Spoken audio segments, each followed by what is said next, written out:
ദൈവത്തിൻ്റെ മഹത്വം.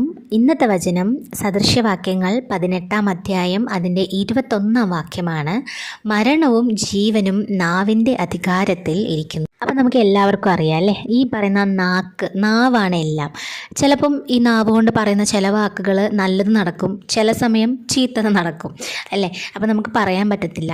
അപ്പം നമ്മൾ എങ്ങനെ സംസാരിക്കുന്നു എന്നുള്ളത് വളരെ വളരെ ഇമ്പോർട്ടൻ്റ് ആണ്. അപ്പം നമ്മളൊരു സ്ഥലത്തായിരിക്കുമ്പോൾ അല്ലെങ്കിൽ നമ്മളൊരു വ്യക്തിയുമായിട്ട് സംസാരിക്കുമ്പോൾ നമ്മൾ സംസാരിക്കുന്ന ഏതെങ്കിലും ഒരു വാക്കായിരിക്കും അവരെ മനസ്സിൽ പോയി കൊള്ളുന്നത്, അവരെ വേദനിപ്പിക്കുന്നത് അല്ലേ. ഇപ്പം നമ്മളൊരു മനുഷ്യൻ എന്തെങ്കിലും ഒരു തെറ്റ് ചെയ്തു പോയി എല്ലാവരും കുറ്റപ്പെടുത്തുന്ന ഒരു മനുഷ്യനെ പോയിട്ട് നമ്മളും എന്നാലും നീ ചെയ്തത് തെറ്റാടാന്ന് പറഞ്ഞ് ആ കുറ്റത്തിനെ നമ്മൾ വീണ്ടും വീണ്ടും പറഞ്ഞ് കാണിച്ച് അവരെ വേദനിപ്പിക്കാനും നമ്മളെ കൊണ്ട് പറ്റും.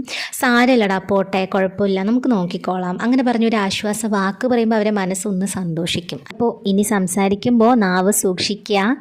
Praise the Lord. ആമേൻ.